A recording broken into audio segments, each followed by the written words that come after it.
Hello. Last week, Indian selectors announced the squad for Indian team for the World Test Championship to be played in England against Australia. And as soon as that news came out, a big debate started amongst Indian cricket fans if one should be selected to the test team based on their IPL performance. For those who do not understand the difference between test and IPL, they are two distinct format of game. Test cricket is played over 5 days under very difficult conditions, and T20 is a limited over game where each team only has 20 overs to play and the result is decided within 4 hours. Now, the person who was in the middle of all this was Ajinkya Rahane. And Ajinkya Rahane is having a fabulous T20 season this year, playing for Chennai Super King. And a lot of people think that he got selected because of his performances in IPL.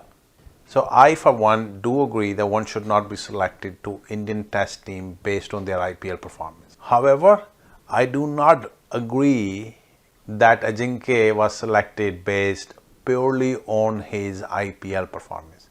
Ajinke has a record that speaks for itself. Ajinke has played over 80 tests, scored over 5,000 runs, average close to 40, 1200s, and his batting average outside of India is better than his batting average in it. May I ask you to close your eyes? Bring an image of Ajinkya Rahane. What kind of batsman do you think Ajinke is? Multiple choice, test, one day, T20. I will always see him as a proper test batsman. Not T20, not even one day cricket.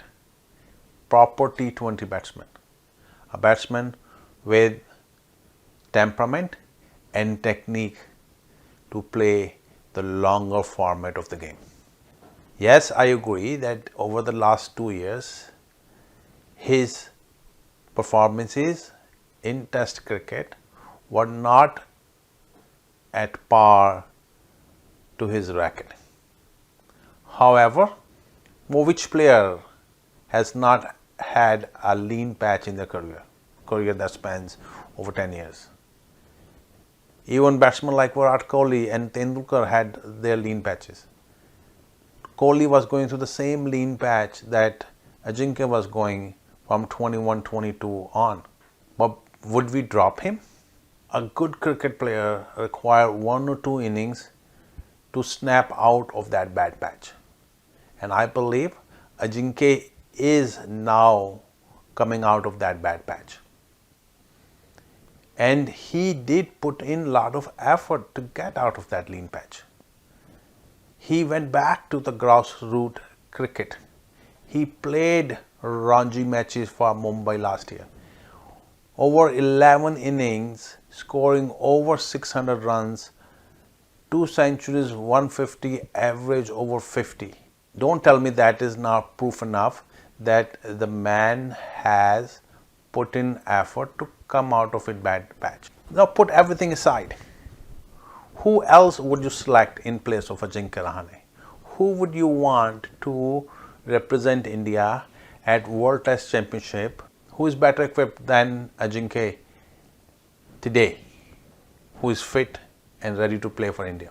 Now there may be some newcomers, but here is the most important point that I would argue that Ajinke is the right person because he has the experience of over 80 tests as stated before. That experience is so much important. You're going to play this one-off match in English conditions where ball swings, and anyone who has not played in England will take time to acclimatize to the weather, to the pitch conditions, to the crowd, and above all, the platform of World Test Championship final. If you put a newcomer over there, you will ruin their career before it started? Don't we select experienced individuals when we have important projects to run and execute? Would we bring a newcomer and put them in charge of a $500 million project, or even $50 million project, even $5 million project? No. We want people who have gone through the tracks, have experience of managing projects before we put them in charge of a large, complex, multi-year project.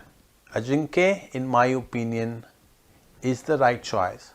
Ajinke, having played Australian fast bowlers in Australia, outside of India, on fast pitches, bouncing pitches, swinging pitches, is the right choice. Having him in the middle gives India better chance of beating Australia and lifting the World Test Championship trophy for us. Thank you.